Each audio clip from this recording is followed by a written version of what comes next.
Good old video rental stores. These were great for renting movies back in the day, but even more important for us gamers, these were great for renting video games. And for a lot of us, this was a critical part of our gaming experience back then, because as I've talked about a lot on this channel, the amount of games we got that we actually owned were very limited. And so this was our big chance to actually play something different other than what we already had. Now, there were basically two different ways we could get our parents to successfully rent us a game. The first way is more obvious. You just beg them to death to please take you there to rent a game. The second way is a little more crafty. You go with them when they're going to rent a movie and pretend like you care about that, which, maybe we did, but more importantly, we were there to get a game.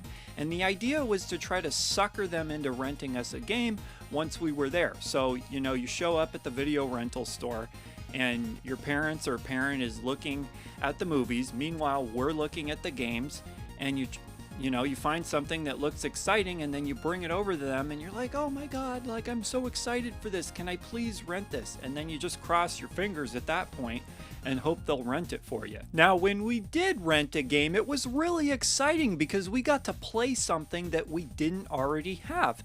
And even if it was just for a few days, on that first day coming home with that game, it felt like you had an eternity to play that game. Then, of course, once it was time to give it back, it'd be super sad, and the cycle would have to repeat itself all over again. Being able to rent these games was important for other reasons too, though. For example, like I mentioned before, the amount of games we actually owned as kids was very limited, so being able to rent these games could allow us to determine which games we wanted to actually ask for those birthdays or Christmas or whatever. And also, you got to remember that back then this was before the internet, and so we couldn't necessarily look up gameplay footage or whatever. I mean, you could be at a friend's house or something and see, but for a lot of us, this was very similar to game stores back then. This was how we discovered new games. And so this was a very important tool we had to be able to determine which games we wanted to own as well. Okay, so now that I've established how important which games we rented was, I'd like to talk about some of the potential things that could go wrong. The first thing that could go wrong is that, say your parent wants to surprise you with a game rental while they're there and you're not with them for whatever reason. So they pick out a game. Well, maybe they don't pick out the game that you would have wanted. And so then you're stuck with it, and that blew your chance to get something else that could have been really fun to play. The other thing, and this is devastating, I remember this specifically happening to me a couple of times. Okay, so I talked about how sometimes you would go and you'd rent a movie and a game? Well, a movie can be watched that very night, and then you're done with it. I remember a couple of times when my parents returned the movie the next day, and they figured, oh, well, since I'm going here, I'll return the game too. And so, me, I'm looking around to play the game the next day or whatever, and it's gone. And I'm like, where's the game? What happened? And they're like, I returned it. That is just devastating. Of course, I did have some tricks of my own up my sleeve as far as being able to keep these games for longer. The first thing and most obvious thing is that, say the due date of the game is coming up for when it needs to be returned. And let's just say your parents don't remember. Now, was I going to be a good little boy and remind them that the game was due? The other thing that I tried to do, and I only tried this once because I was terribly unsuccessful at this, was what I did was I rented a game. I can't remember what it was, but it was a Sega Genesis game, and I really liked whatever it was. And there was some game I owned that I had already played to death that, I was willing to part with at this point. So what I did was when we returned the game, because they came in these generic cases, it was actually at Warehouse Video, which I know a lot of people remember Blockbuster Video, but Warehouse Video was another one that was very prominent at the time. So anyways, I put the game that I don't want in the Warehouse case and I send it on back. This was before school or something. And then when school was done that day, I remember I was in big trouble. They had gotten a call from the video rental store, and they were really mad, and I think I got in fairly significant trouble for it, which I didn't think. First of all, I thought it would work, and second of all, I didn't think I'd get in that much trouble for it if I did. But anyways, I got in a lot of trouble, so I never tried that again. So I just looked it up, and warehouse video is actually called The Warehouse, so whatever. Another really funny thing that I hear about happening to a lot of you, and be sure to tell me down in the comments if this has happened to you, but some kids would rent the same game so many times that they go back and they do the math, and it actually would have been cheaper just to buy the game because they rented it so many times.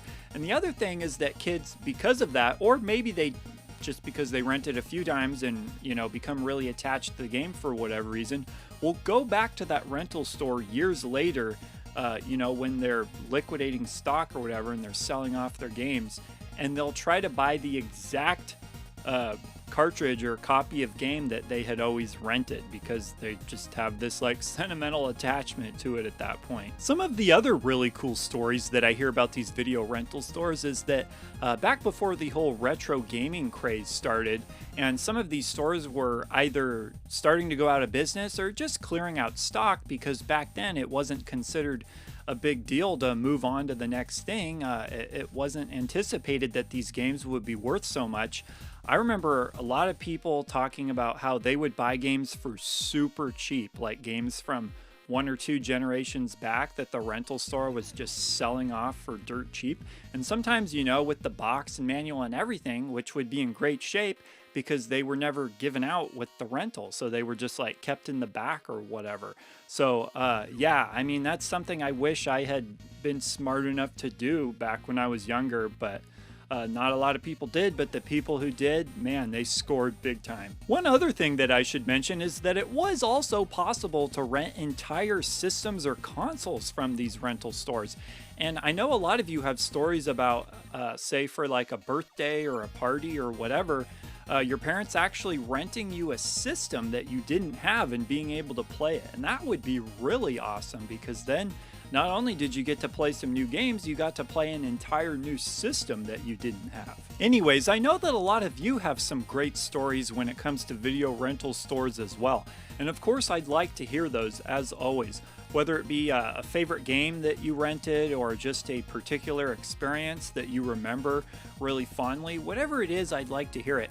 And one other thing, something I tend to forget is that some of my viewers actually have YouTube channels of their own. So if you have a YouTube channel that you'd like me to check out, just leave a comment describing what your channel is about, and I will be sure to check it out and you know, see what your channel is all about. Because the thing is, it gives me an opportunity to get to know you a little bit. And as you know, I really like my viewers a lot. I always love your stories and your comments and everything, and it'd be really cool for me to check out your channel and get to know you a little bit. So be sure to do that. Finally, some of you may have noticed that a whole bunch of new subscribers have come to the channel, and in fact, maybe some of you are those new subscribers, in which case, welcome to the channel. I'm really glad to have you here. The reason why these new subscribers came in is because the YouTuber NES Addict gave me a really nice shout out on his channel. He's a super cool dude. I'm glad to have gotten to know him.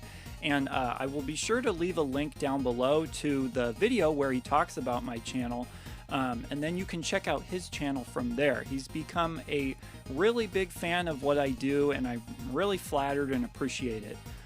So thank you, NES Addict, for that shout out. So with that, leave all those comments down below, and I will see ya in the next video.